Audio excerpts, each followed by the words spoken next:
The following is a sponsored episode.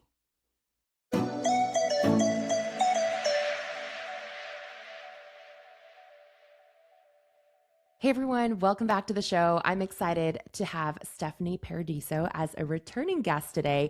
You've heard her on our show several times. Most recently, she joined us for a roundtable discussion on interesting promotion strategies earlier this year. So, anyways, Stephanie, welcome back. We're so excited to have you. Thank you. I'm excited to be back on. So, for those of you who are meeting Stephanie for the first time, Steph is a multifaceted entrepreneur, agency owner, and published author. She's the founder of Inspired Social, a creative agency born in New York City and now based in Southwest Florida. Stephanie is also a certified marketing strategist and has a master's degree in communications. She was recently recognized by Gulf Shore Magazine as the face of marketing and has been featured on various platforms, including, of course, our podcast and the Scout Guide. And her most recent project, a co authored book entitled Unreserved, has been received with acclaim for its raw honesty, powerful storytelling, and commitment to amplifying women's voices. Steph is like a marketing genius, which is why I've brought her on the show so many times. And I trust her for any sort of creative ideation. Like, she is truly your go-to girl for that. And that's why I'm so excited about today's conversation, especially as we're gearing up for all of the big holiday promotions. I know Black Friday is top of mind for a lot of you as we're preparing, getting into the fall season. And I wanted to bring Steph on to talk about Black Friday, A, because she is the Black Friday queen, but B, also, I think that there's a lot of uncertainty from business owners around Black Friday, both like how to approach it, if it's even worth doing because there's so much noise. And then also, like, is it for me? If you work in an industry or have a type of business model that doesn't traditionally participate in Black Friday, it can also be hard to know how you can actively show up for it. So we're going to cover all of that today. But first, Steph, I actually want to maybe dive into that last piece first around like, is Black Friday for me? Because I think without having clarity on that, none of the amazing strategies you share today are really going to matter, right? So, for someone who's asking them, how can Black Friday exist in the world that my business exists in? What are some of your general thoughts on that? This is a fantastic starting point because I agree. I think we need to kind of remove all of our preconceived notions about Black Friday and what we think it is supposed to be for businesses, especially as Americans. I think that we have this kind of like convoluted idea of people rushing into stores and trying to get the best deal, on whatever the popular product is that year. But truthfully, the way that we look at Black Friday in my agency is what we like to call spendy season. And Mm. this is a term that we have coined and we have used it year after year because it's not about the product or the discount, but it's more so the feeling that consumers get around this time of year. And this is what Mm. I really want to drive home. A lot of business owners automatically write off Black Friday as something that they just cannot participate in because they equate that to major deep discounts on their product or their service. When in reality, it's more so about the way that you communicate your offers, kind of like wrapped up in a seasonal bow, if you will. It's not so much different than the way that you would run a launch or a promotion throughout the rest of the year, but instead we're using seasonality to drive that urgency and to pique that curiosity in a time where consumers are already ready to spend.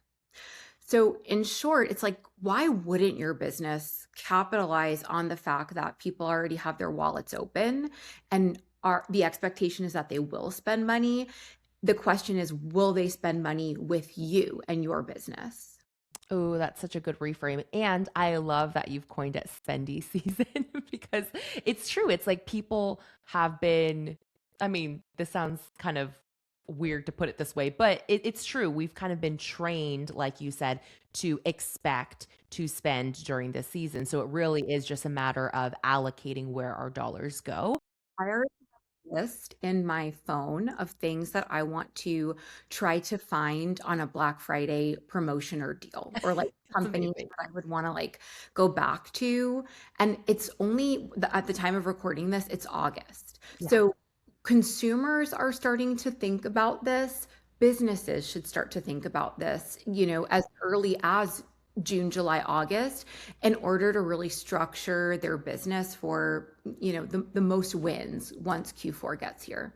100%. And we'll talk about timing in just a moment. But I did want to pull out something you said just a moment ago about discounting, because like you said, that's a barrier to entry for a lot of business owners. They're like, if you're a product based business owner, you're like, okay, my margins are too thin to offer a discount. Or if you're, again, maybe in a service based business, like you're a real estate agent, it kind of doesn't make sense for you to, or maybe may not even be like legal for you to offer a percentage off of, your commission or your service or whatever that looks like.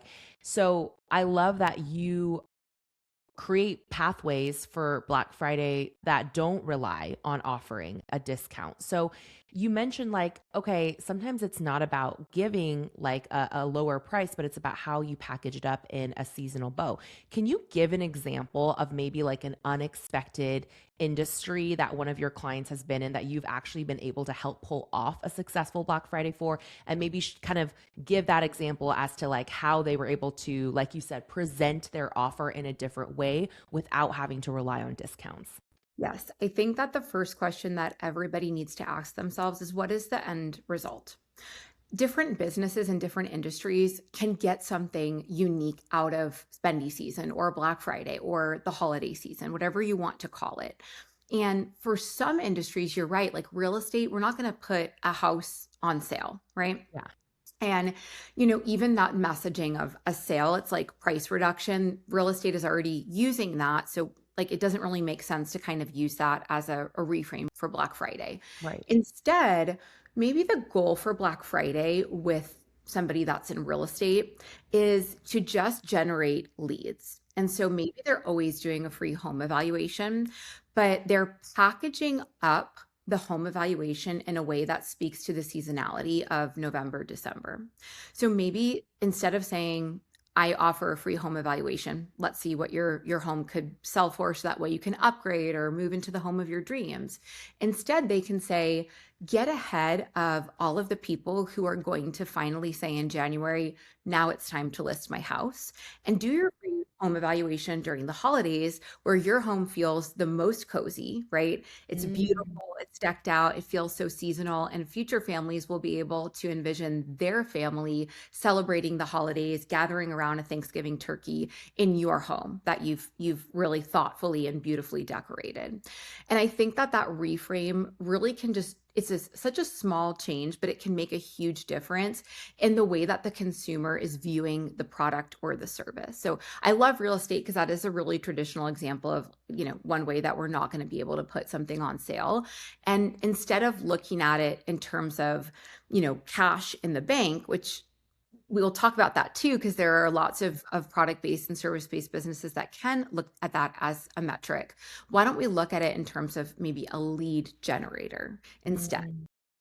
That is so good. Okay, see, I'm telling you guys, Stephanie is the ideas queen. Like, you just like throw something at her, she's like, done, got it, creativity unlock. I think that is so smart. And kind of what popped into my brain as you were explaining all of that is like, you're basically like, Black Friday exists to give people a reason to take action, right? Like whatever that looks like. It just creates like a time frame, a window, or some sort of incentive for them to jump now versus later. So I love the way that you tied in that seasonality to that example.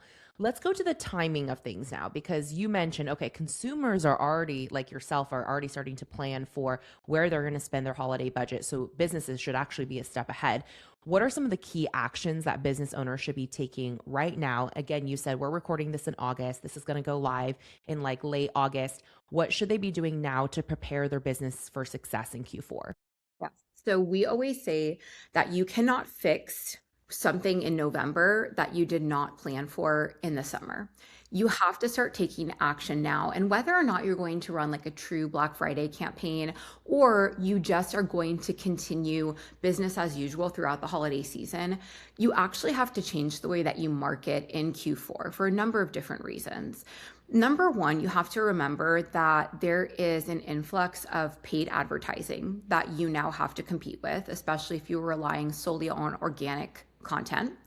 Not that relying on organic content alone is bad, but we also have to remember that we're probably going to have to increase the amount that we're putting out there in order to compensate for the fact that there is this larger amount of paid ads.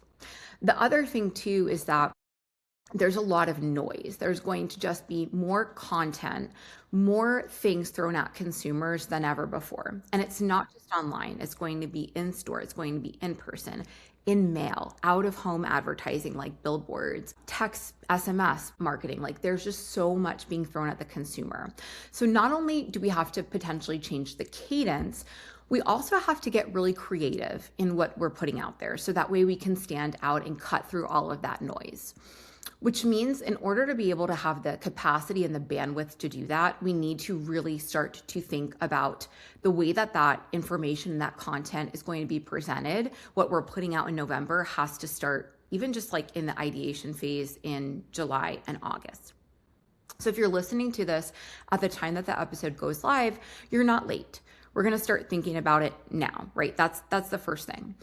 Before we actually get to where we're going, like what is it going to look like when we're posting and we're sharing and we're doing collaborations and events in November and December and even into January, we have to again understand, go back to that initial goal. What do we want to happen when cart opens for Black Friday, or when we, look at our numbers on New Year's Eve? What is the end result of this Q4 period? And maybe your business, like this is its peak time. Like we have a client that sells heated vests. That is their peak time. It's a fantastic gift option. It's something that people are going to want to reach for with the colder temperatures. That is that business's time. But maybe you're a pool company, or maybe you sell, toys for the beach. It is not your time, right? Maybe the metric might not necessarily be we're going to have our best month ever, but more so we're going to make sure that we have lots of content going out so that we can generate leads for those vacations that are happening in January and February and March, right? Mm-hmm. But for other businesses where their products and services really hit that sweet spot for Q4, we want to make sure that we're outlining really specific goals so that way we can start to build a roadmap. That's where we're going to start. So step one. Right. Step two in August and in September is that we want to build visibility. Your cost per eyeball, so to speak, now is going to be way less than what it would be in October, November, December. Mm-hmm. Not just cost per eyeball in terms of like ad metrics, like your time. The time that you're going to have to put into developing content now is actually going to be cheaper than what you would have to do in October, November, December, right? We can actually be, not that we should ever aim to be less creative, but we're not cutting through as much noise now. Yeah. As we move into those big Q4 months, we're going to really need to up what we're presenting. And so we need that visibility. We need to build that audience today. So that way we can market to new people. And we want to make sure that these new people that have now become aware of our business, our product or service, understand what it is that we offer and trust us. And so for us internally, and I'm a great example of a service-based business that would not usually discount our offers. Yeah. Instead, we build new offers, and I'm sure we'll get to this, but we build new fun, fresh offers for Black Friday. But we cannot sell these offers, which are traditionally big ticket, high ticket offers, until we've established a really great amount of trust with new audience members. So we are actually kind of on a visibility tour, I guess you would say, this summer. And we have about 4 different touch points where we know we're going to bring in new audience members. And those are going to look different for every business. They might be events, collaborations. It might be going on a podcast like this and sharing more about your business, pop-ups, anything where you can get in front of your most ideal customer. But what you do after that is really what matters. So once somebody's introduced to your business and maybe they've now become part of your social media audience or you're an email subscriber, how you're nurturing them in August and September is going to become really important with the goal of building trust and building awareness around your products or services. So that way, when you do launch something that's really delicious, really enticing for Black Friday or Q4, they are going to be excited to buy and ready to buy because they know exactly what it is that you're offering and they already trust you. Yeah, absolutely. And I love that you actually create like fresh offers for your Black Friday. So again, it's like that novelty that really stands out to people. I don't know if you are wanting to reveal what your Black Friday offer this year is yet for 2026. So if you don't, that's totally fine. I would love for you then to maybe share an example of a past Black Friday offer that again was like novel and fresh to your audience and explain why you think it worked or what you might have tweaked. Or if you do actually want to tease what's happening this Black Friday, then feel free to do so as well. Yeah, of course. So I can give some examples that I have done and also we've coached my clients through in order to create some really dynamic sales strategies. So if we're moving kind of month by month, right? We've built that visibility, we've built that trust. Now we really need to think about what we're going to offer. And there's really kind of like three pathways you can go down. You can take a look at your offers and kind of do either specific discounts on specific things that you've already got sort of in your repertoire. This is Mhm. really good for service-based folks. If you're a product-based business, more than likely you're going to either do what we would call a blanket discount or a site-wide discount or a subset discount. So you take a specific collection of products and you would put those on discount. Mm. Sometimes we kind of call this sale on sale, where you take things that you're already trying to move out of your inventory and further that discount. Mm. And then what we've already talked about with the real estate example, maybe the commodity is just getting email addresses, right? Or bringing those leads in.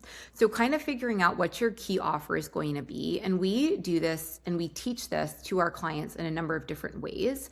What we like to do is sort of look at October, November, and December as three different offer touch points.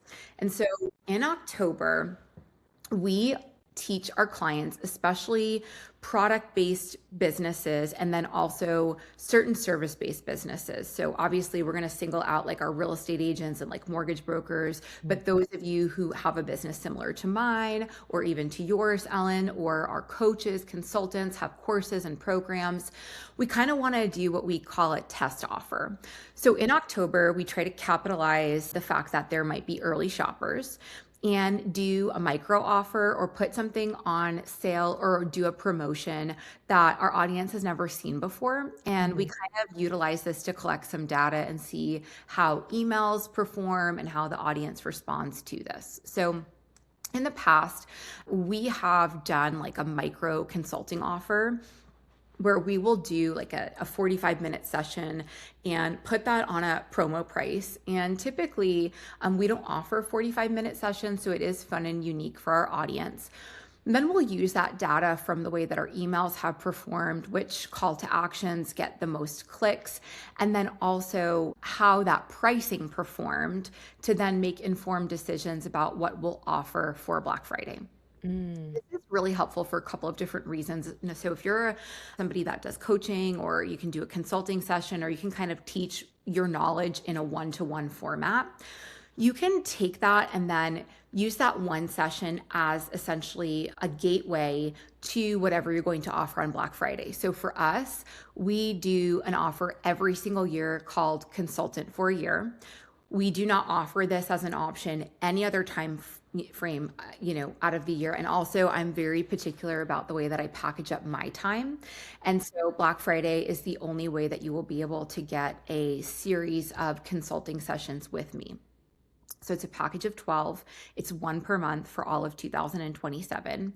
And the clients that usually tap into this are repeat clients that have done this before and see the insane value, or clients that have done like a one-to-one session with us in like that October date, and we Yeah. can really upsell them. So Ooh. it's really strategic. We do this in a way that people already see the value and now they're ready to kind of move to that next level of investment. Mm-hmm. Also do this if you're a product-based business. If you have a bestseller, and it's something that is typically like a gateway product, this is probably not an apples to apples example, but it's relevant because today, while we're recording this, Dunkin' Donuts is giving away 1 million refreshers. And I just think that this is really smart. Refreshers are probably a drink that most people would do over the summer. Mm-hmm. And Dunkin' understands that summer is about to end, but they want to keep this menu item as something that people kind of love and continue to order throughout the year. And Mm-hmm. so I do think it's really smart that they're doing this today. And so you want to kind of think about what's that gateway product, what's that hero product that maybe you don't have to necessarily put on sale, but you can pair in a bundle and then discount it that way. So it's kind of like that roundabout way of not putting your entire inventory on sale and still making your product feel really premium. So we're not discounting the product, we're kind of adding some value into this bundle. Super smart for product-based businesses because now your customer gets to try two things. Maybe one is the bestseller and one is a complementary product that is not necessarily a bestseller, but could have potential to be. And so we love bundling those things together, offering them in some sort of bundle for October, and then piggyback on that. Maybe it's not that you're putting those things on sale. Maybe now your entire website's on sale, but the messaging that you use in the emails that you send to people who have previously bought this bundle is more succinct or personalized to them. And I love utilizing October as a way to sort of test things out because consumers are starting to want to be spendy. And this is a really good opportunity to use messaging where it's like, hey, you can be the first to get these offers. Alo Yoga is another brand that does this. They will offer like a first look sale in October to leverage those early shoppers and then again offer that same sale in November for Black Friday. So it's really smart. My whole agency is built on the premise that we look at what big brands do and then figure out how we can apply that to small businesses. And we say success leaves clues. So this is another great tip. Anybody who wants to be inbox zero, cover your ears because you will not like this. But do not start to delete emails from now through January because you're going to want this library of content and you want to see what your favorite brands have done to prep and prime their audiences from August through October, and then how they present their offers in November and December, and then what they do in January to win back those customers. And this will become like a library, almost like a swipe file for you in 2027 when it's Black Friday. If you like to be at inbox zero, then create like an alias email. I don't. But we're 10 years in now, so it's going to be what it's going to be. But that's Totally. kind of like another insider tip. When I need some inspiration, I'll dip back into my personal emails and look at brands that I love. So good. Gosh, I love, and actually, I've never, I've known you for many years, Steph, but I actually haven't ever heard you say that exact line of like the whole premise of your agency and what makes Inspired Social different is that you look at big brands and you figure out how to adapt what they're doing well to small businesses.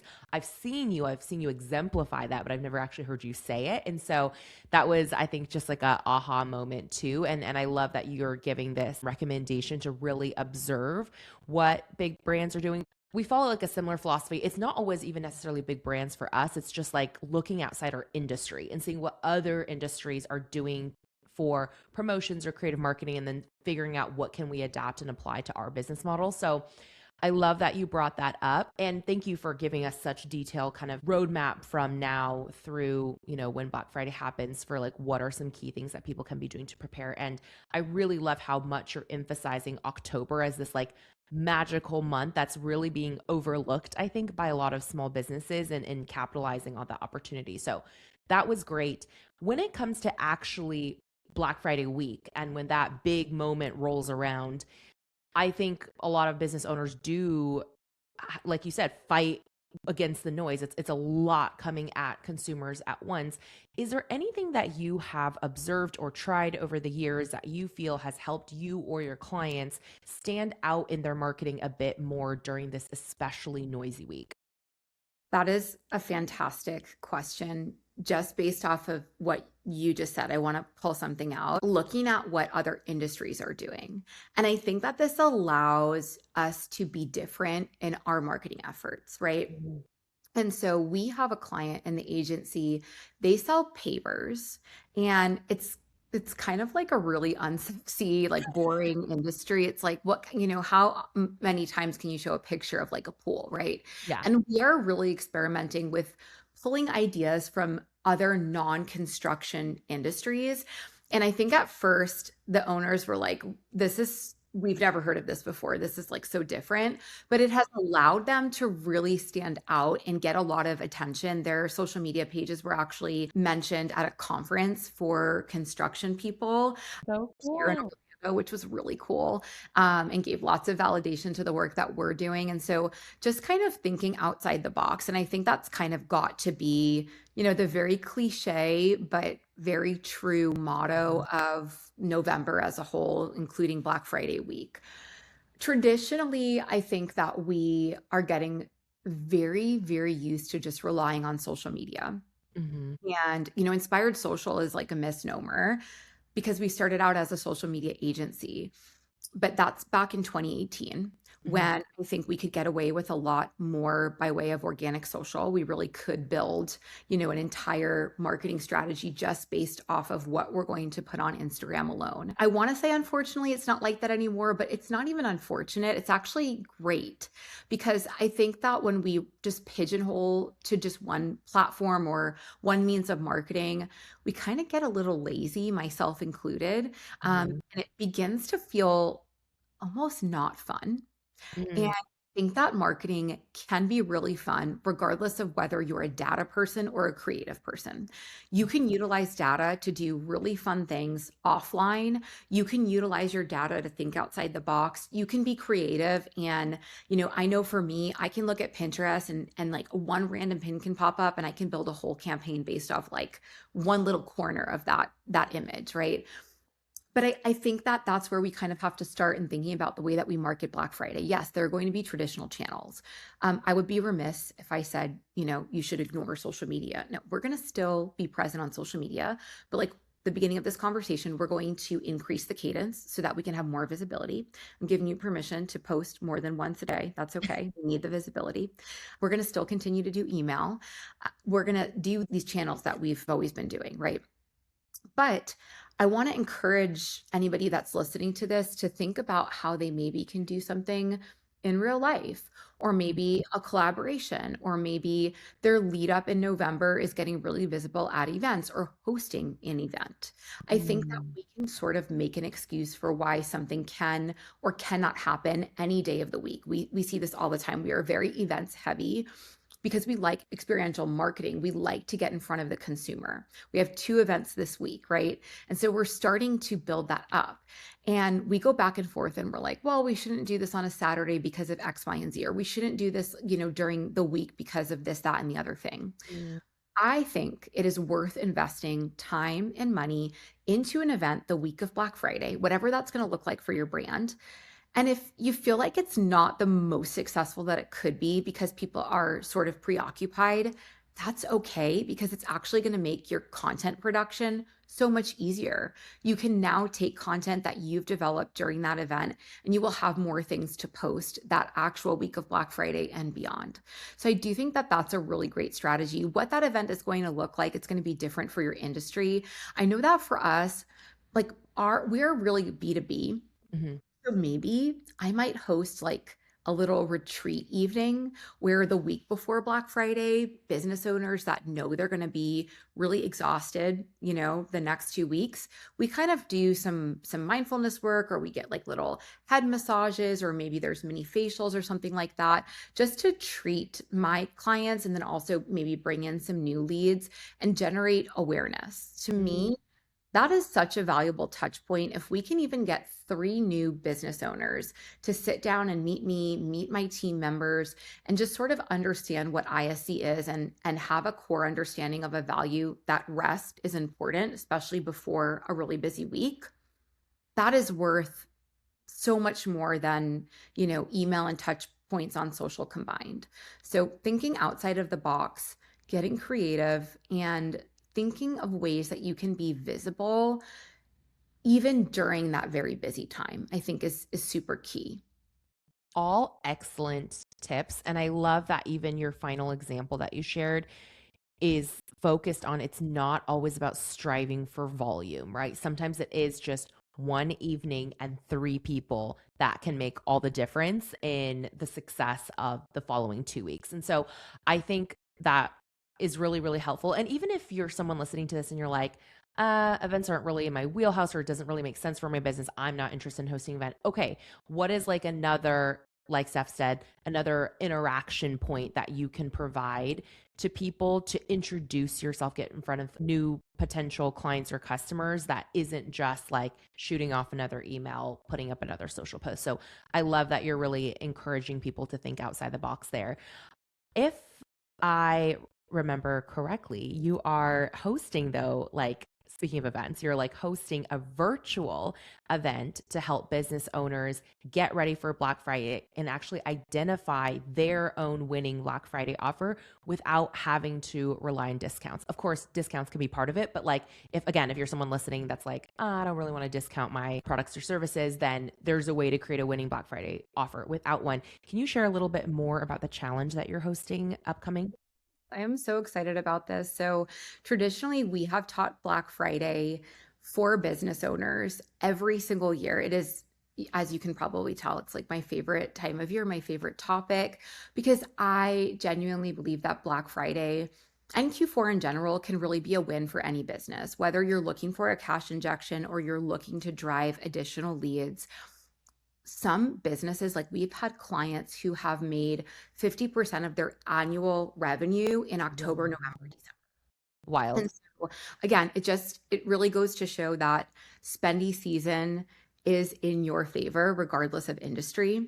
And so this challenge is going to kind of piggyback on a lot of the things that we talked about today. So if any of this has piqued your interest, I think the challenge would be fantastic for you. But if you're still also like, I don't know, I also think that you're going to learn more than just what you can do for Black Friday.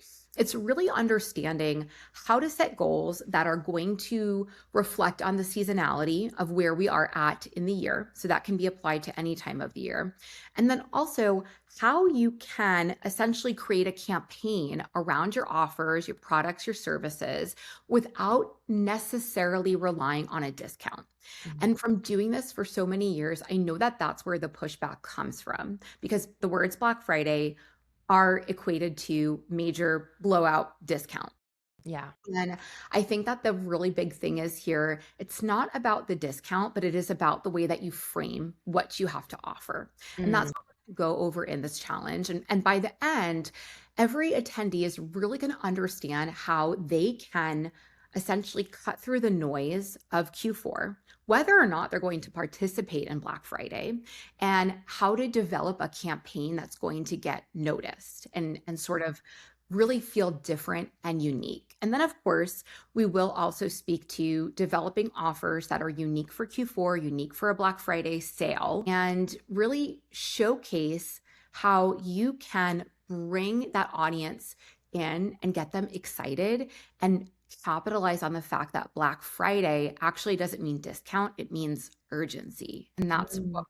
we're going to really develop during this 3-day challenge with, and you guys are kind of the first to get this sneak peek, a day 4 bonus day that you will get access to if you join the challenge as an early bird, which is really exciting. Ooh, so exciting. So, where can people go to join the challenge? What are the dates so people can lock them in and make sure they are ready to show up? Okay, so our challenge is going to start on September 14th. So you have plenty of time to jump in and join. When you join, you're going to get access to the 3 days. You're also going to get access to me and have the opportunity to do Q&A each day, which is really great because I recognize every single business is going to have their own nuances and it's going to be a little bit different for everybody, even if you're selling a similar product or service. So the Q&A is insanely valuable. I will share the link with you, Ellen, and if you want to drop that in the show notes, that would Yeah. be fantastic. But you can also find me on Instagram at Inspired Social Co. And all of the links will also be up there as well. And you can kind of peek around and see some of the work that we've done with our clients over the past year and get a better feeling for who we are as an agency and sort of the values that we have. Because I think that that is one of the most important things when you are starting to work with somebody, especially in like a 3-day challenge capacity, understanding what you're going to get and what those sort of promises will be really important. So go ahead and check that out. And then if you want to also follow me on my personal account, I like to share things about my kids and some fun things that we have going on outside of the agency. And that's just at Steph Paradiso.